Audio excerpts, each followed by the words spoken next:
then, so this is the Epad Android 2.2 7-inch model. Okay, so as you can see, well, it does resemble in style the iPad. It even has the button in the same place, the black, the silver, very similar. It's back there, nice smooth. Okay, now we have, so this is the version which is 8 GB. There's a sticker to tell you that. Now you can expand up to 32 with additional memory. Now I'm going to look into what you need for that, how much you can go up to, apparently up to 32, but I mean how much it would cost rather, and that kind of thing. There's our first speaker, it's a 2-speaker pad. There's our power outlay socket, there's our earphone socket, HDMI because you can connect to LCD TVs, that kind of thing. You've got your SD slot here. Okay, then over we go to this side. There's a mic for doing your singing or whatever you're into. This is we have here the volume button. That's volume up, volume down. That first one rather. There's the menu button. There are on-screen menu buttons as well with the touchscreen, and that's the power on button. So if we were to press that and hold it down for a couple of seconds, we should have the Android screen, and there we do. Now I've never seen the Android logos just like this. I think they've been made up especially for the Epad, I suspect. Yeah, it's just loading, just take a few seconds, be debating the latest series of Glee in your mind or something. Or you can either say it to me now, but I won't be able to hear you,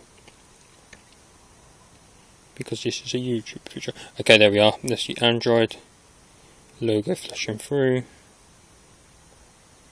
and then we'll be open up to our desktop screen.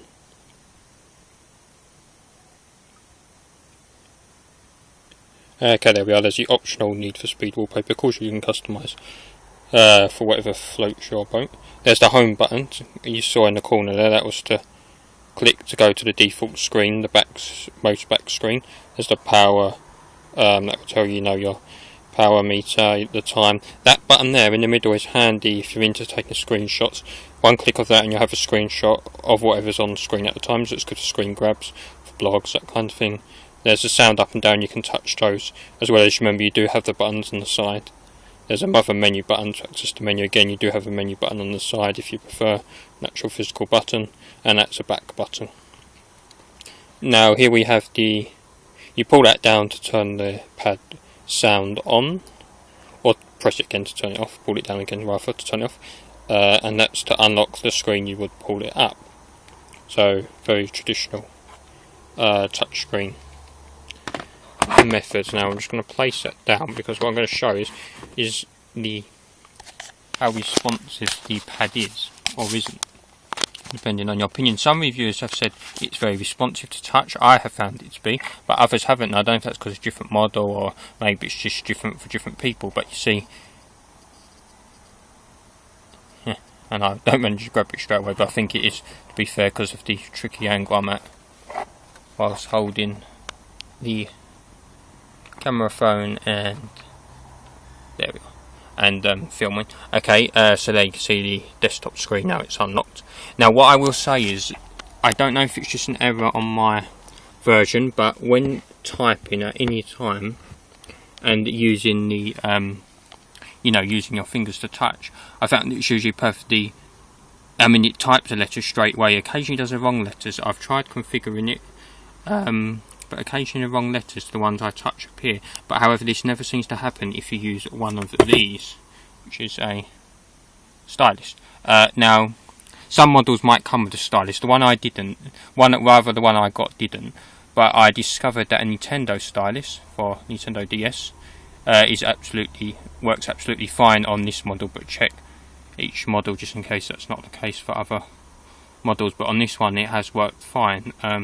It's very responsive with it, in fact, and that's how I especially like to use it. Good for any sketching apps with finer detail.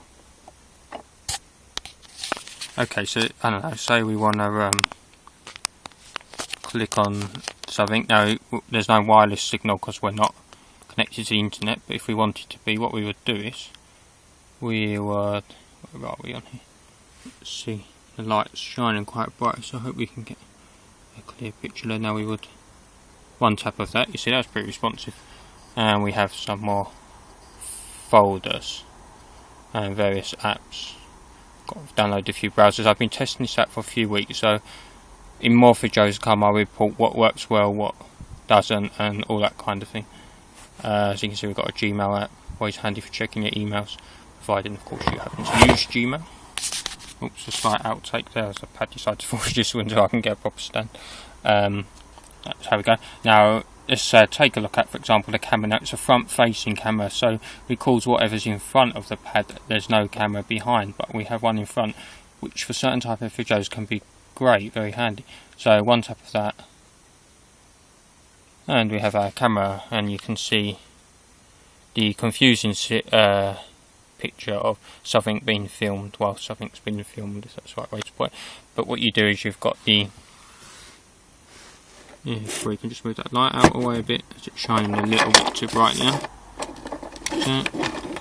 Cute. Now we have, as you can see, it's on the camera, so at the moment it's poised to take camera pictures, which you would get if you press that.